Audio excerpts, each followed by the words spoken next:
Jake Maikkula, I would say, in terms of if you wanted to rank like the top 5 offensive players that just like you do not want to sustain an injury, Maikkula is definitely in there. I think they do have, theoretically they have some depth on the offensive line. I don't know if center is one of the positions where they have depth. In fact, I would say they don't really have any at all. I know they have Caleb Nida, however you pronounce that. But Nida. I mean, he's a guy from the MAC, and I just don't know if that's going to translate. So we'll see what happens. If Maikkula is out for an extended period of time, the natural follow-up, you mentioned Nida. He's the Western Kentucky transfer. That's who took over for Maikkula reportedly in the scrimmage on Saturday. However, yes, I mean, there's not formal great depth at center. I mean, Nida was brought over for that center depth. That's why he was grabbed out of the portal to put him behind Maikkula. So you got a guy there. He has played. He was a Virginia Tech player, but then didn't play much and then transferred to Western Kentucky and got in some games last year, but hasn't, obviously he has not played really any important big time college football yet. Wasn't the MAC then, sorry. So he would have been a Conference USA guy. Just want to gotcha. say that. Yeah. I mean, group of 5. It's outside the Power 4. So there's Nida, and I mean, we'll see what he's got if Maikkula is going to be out for some time. But here's the thing though, there's been so much buzz this week about freshman Noah Best. With Heath Ozida being out this week, Noah Best had been playing with the ones at right guard, so he's already been getting some reps with the first team offensive line. He's got position flexibility. That's best. I know in the spring, he worked out at several positions. He's gigantic. I mean, 6'4", 310, 315, something like that. And so it sounds like he's gotten some position flexibility. He's got some reps at center as well. And so moving forward, again, if the news comes back really bad about Maikkula, I think the educated guess is that Nida and Noah Best are going to be battling for that starting center job for the start of the season as Camp moves on starting this week.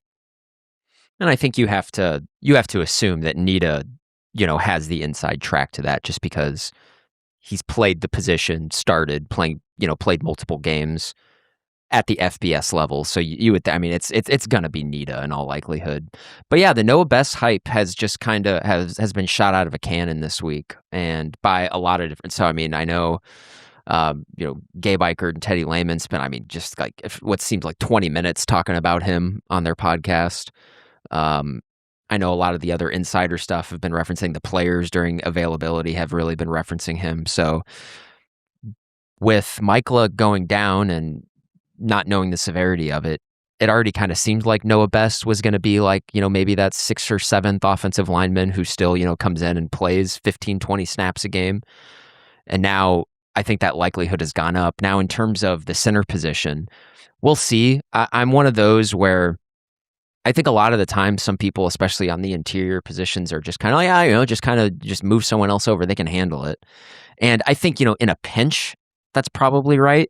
But I think, I don't know if that's a long-term thing. The center position it's a very cerebral position. It's much more, it's not necessarily always about, oh, I'm a huge guy and I'm moving guys. If you can do that at the center position, that's certainly an added benefit of it. But it's much more about getting in the right calls, calling out blitzers, making sure everybody else is on the same page. And so thinking about a true freshman who has never played at this level doing that, especially when you got to go to Ann Arbor in week 2, that doesn't give me the whole warm and fuzzies. Now there is this possibility, like all of this hype about Noah Best, and we heard about Noah Best in the spring too, as a guy who was acclimating himself really well. Is it possible that OU, just as a true freshman, has found like a football savant who is just really good? That happens. I mean, there are people who are just football geniuses who get it right away. That is a thing that happens. Those guys are in every single recruiting class, not for OU. I'm just saying, just in general in the country. Is it possible they found that in Noah Best? That'd be sweet. That'd be awesome. But that's not really something that I'm relying on right now. I think it's, at this point, Maikkula is a huge loss. Like I don't. The chances that, let's say, just like thinking about him being out potentially for the entire season, and that's not confirmed or anything, but if they're trying to decide between a true freshman who has never played a snap at this position and a guy who is coming over from the Conference USA, that's not a very great position to be in. And And those guys are going to be a downgrade from Maikkula. Yeah, I mean, especially considering Oklahoma's offense, that's a big question mark. I mean, this is the biggest year for them, for that group. It's big. Yeah. And so one of the things that a lot of people have been banking on with OU showing improvement on the offense is that continuity that is back on the offensive line. And Maikkula definitely has his demerits. Like, he doesn't really move people in the run game, but he is an outstanding pass protector. He's great at it. And that's a huge deal, especially, coming straight on to Mateer there, from being under center. It's a huge loss. And now you got maybe two potential guys who don't have the continuity with this group. And got to remember, Oklahoma's offense was by the standard that we're all used to, was bad last year. It wasn't good. And they really needed a lot of stuff to go right in the offseason, and this is not a great start in that regard. Again, it's not, we don't know for sure, though.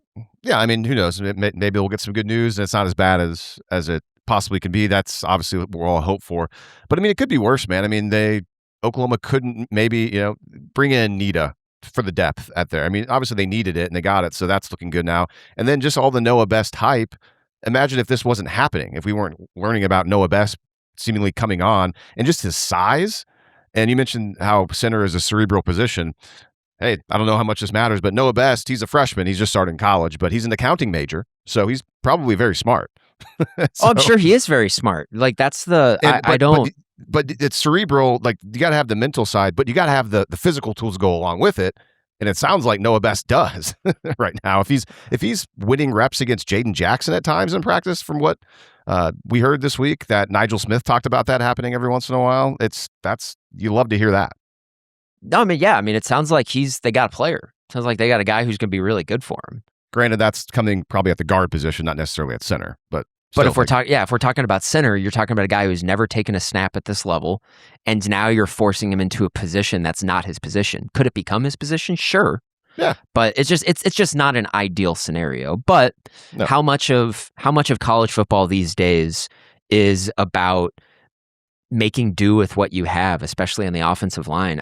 We saw it's a thing. Elite programs, great teams have holes on their offensive line. Ohio State a season ago was the most dominant team in college football over the course of the regular season, but they still had some offensive line issues. They struggled to run the ball at times.